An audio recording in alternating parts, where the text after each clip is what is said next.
नमस्कारम and welcome to the session. इस session में हम बात करने वाले हैं ऐप आर्किटेक्चर के बारे में, जो ये डिसाइड करता है कि आपके एप्लीकेशन प्रोजेक्ट के अंदर कौन सी फाइल्स होंगी, उनके बीच का इंटरेक्शन कैसा होगा एंड कुछ सेट ऑफ रूल्स जिन्हें एनफोर्स करके हम चाहते हैं कि हमारे एप्लीकेशन का परफॉर्मेंस इंक्रीज हो and at the same time हमारे एप्लीकेशन का code organised, modularised, reusable and easy to maintain रहे। But why do we need an app architecture? आपने फायर स्टोर देखा, फायरबेस ऑथेंटिकेशन देखा, ग्रेट। अब इन सर्विसेज का यूज करके आप अपने ई कॉमर्स प्रोजेक्ट को नेक्स्ट लेवल पे ले जा सकते हो।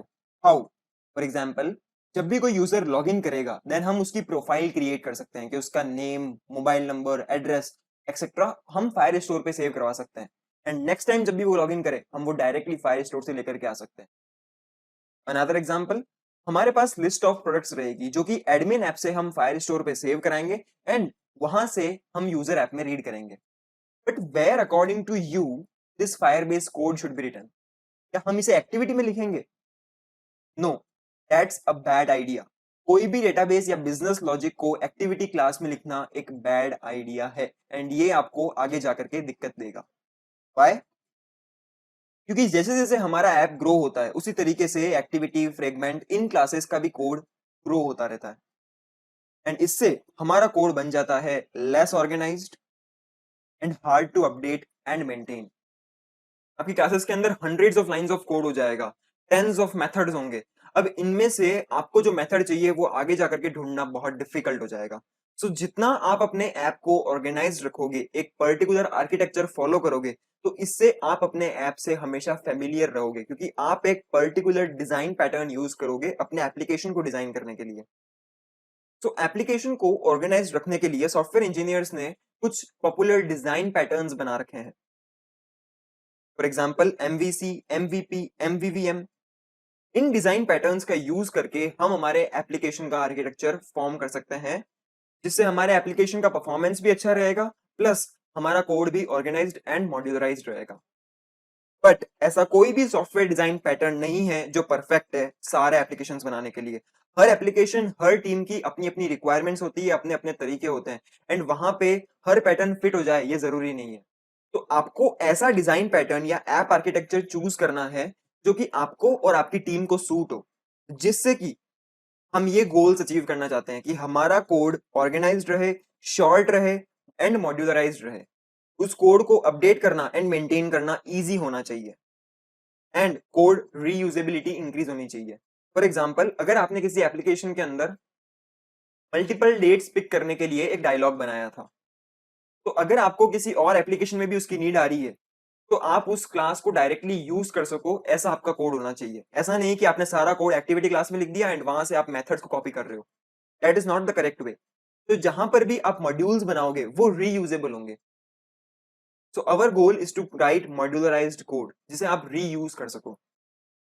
Along all this design patterns, Android का खुद का भी एक MVVM डिजाइन पैटर्न है which leverages the classes like lifecycle, UI controller, view model, live data, roomdb, Kotlin core routines.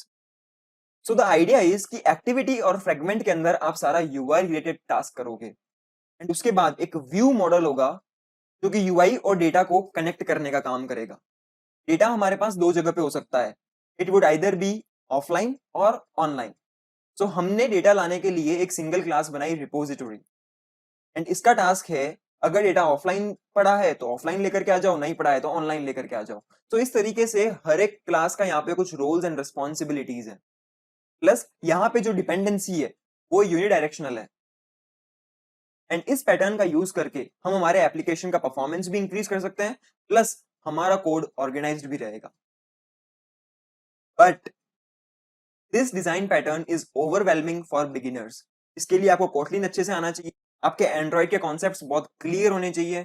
So it is not the right time for you to get introduced to this advanced topics. हम ये advanced topics देखेंगे but Android को अच्छे से explore करने के बाद। So for now we will use simple architecture rules जिनका यूज करके हम सेम गोल्स अचीव करना चाहते हैं। ये कोई पॉपुलर डिजाइन पैटर्न नहीं है, इट्स जस्ट दैट कि जितना हमने एक्सपीरियंस किया, जो प्रॉब्लम्स हमने फेस करी, उसे हम कैसे इरेडिकेट कर सकते हैं, इसके लिए हमने कुछ सेट ऑफ रूल्स बनाए एंड जिसे हम फॉलो करते हैं हमारे एप्लीकेशंस डिजाइन करने के लिए। तो फर्स्टली आपके मॉडल्स सेपरेट पैकेज में होने चाहिए।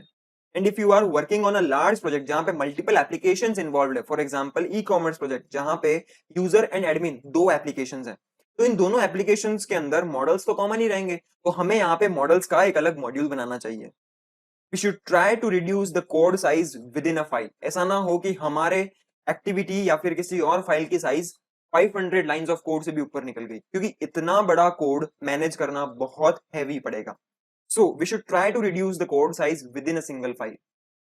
हमें रीयूजेबल फाइल्स लिखनी चाहिए। फॉर एग्जांपल अगर आपने कहीं पे डायलॉग बनाया कुछ इनपुट लेने के लिए, तो आप उसकी अलग क्लास बनाओ ताकि आप उसे अपने किसी और प्रोजेक्ट के अंदर डायरेक्टली रीयूज कर सको। अगर आप यही डायलॉग इन्फ्लेट कराने का एंड इनपुट लेने वाला कोड अगर एक्टिविटी में लिखोगे, तो एक्टिविटी का कोड भी इंक्रीज होगा, कॉम्प्लेक्स बनेगा, प्लस आप उसे रीयूज भी नहीं कर पाओगे।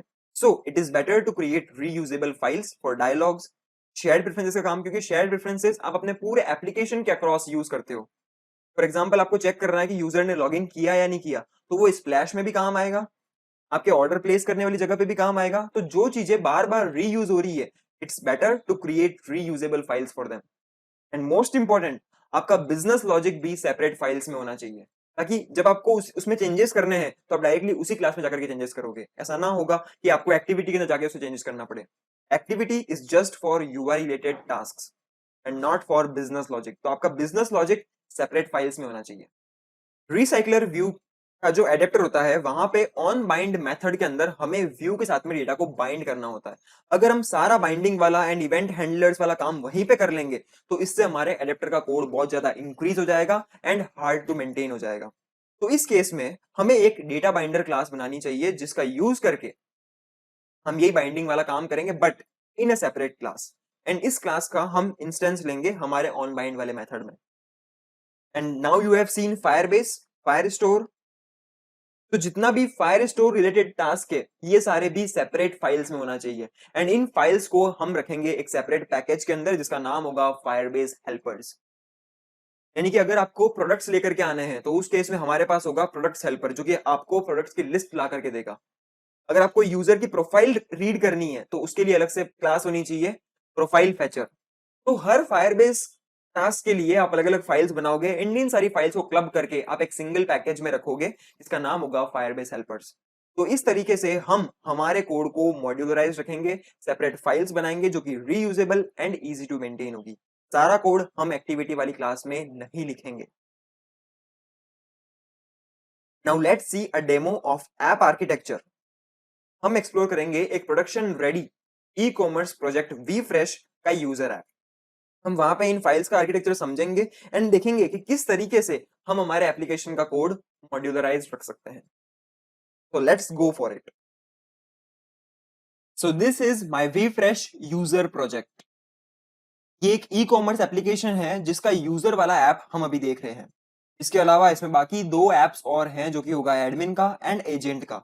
We are going to see only the user app right now.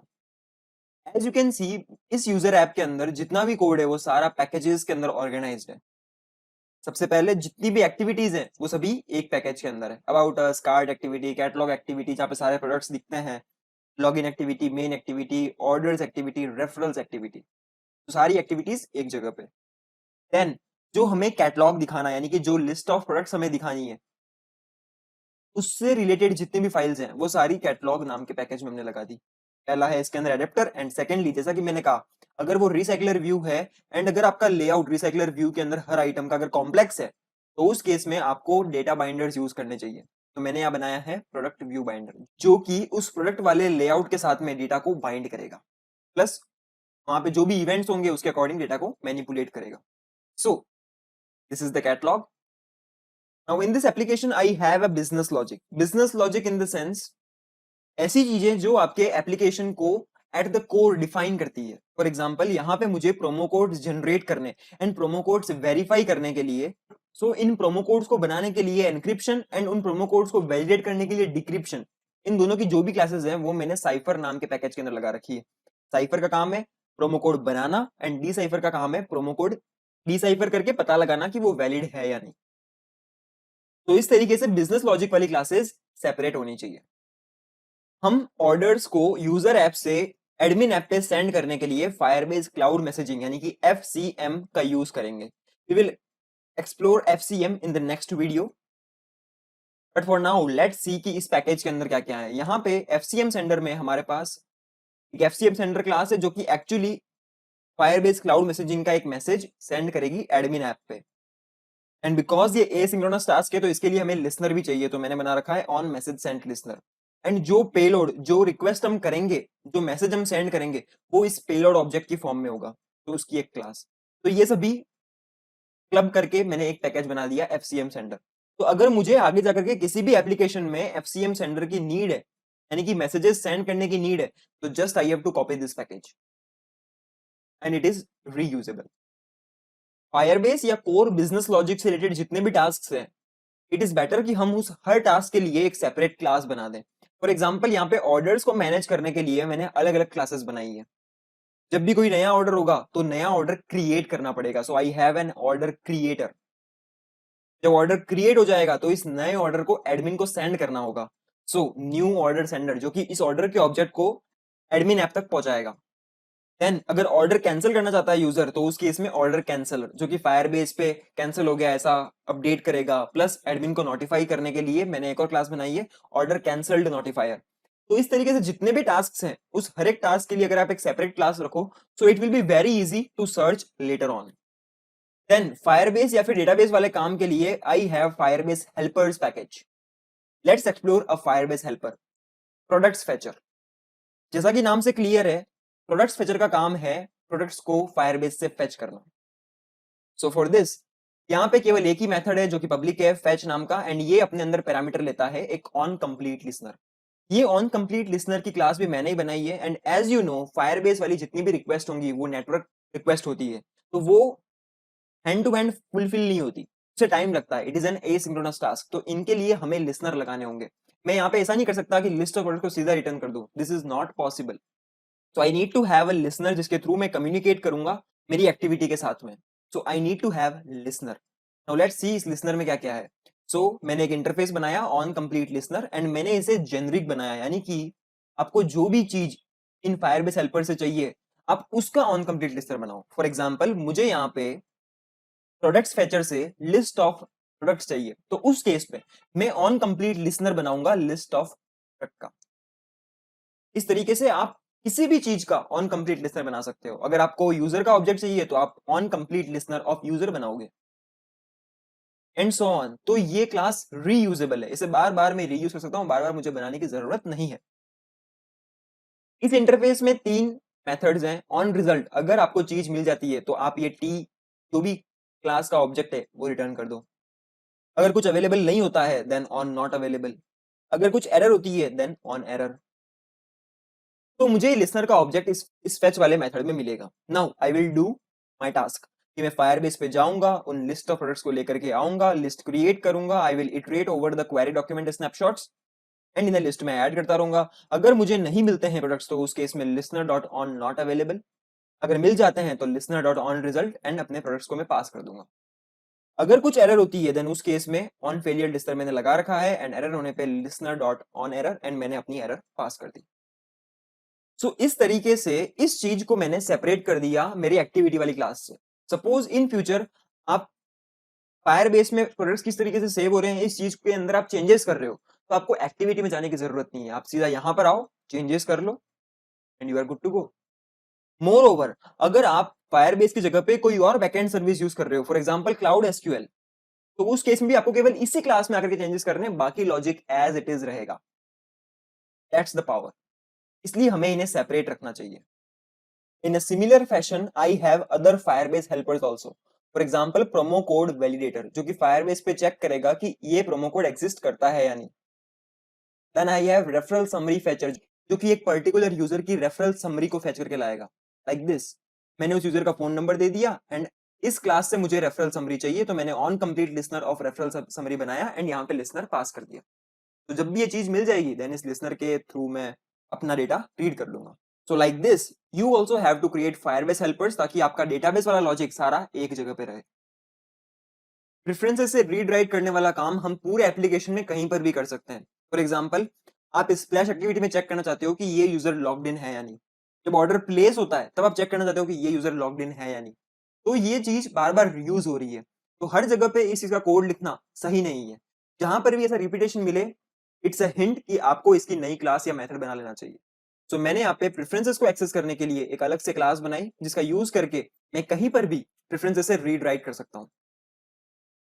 For example, जो टास्क वन टाइम होते हैं जैसे कि लॉग इन करने वाला, तो मैंने लॉग वन टाइम डन वाला मेथड बना रखा है, जहाँ पे कॉन्टेक्स्ट पास होता है एंड प्लस क्या चीज हुई। तो यहाँ पे इज लॉग्ड इन की एक की है, तो इज लॉग्ड इन में पास कर दूंगा एंड ये उसे ट्रू पुट कर देगा, यानी कि लॉग इन हो गया। एंड नेक्स्ट टाइम जब भी मुझे चेक करना है कि ये वन टाइम टास्क हुआ है या नहीं हुआ है, देन उस केस में मैं यहाँ पे इस तरीके से रीड कर लूंगा यहाँ पे की का नाम। तो same methods can be reused again and again.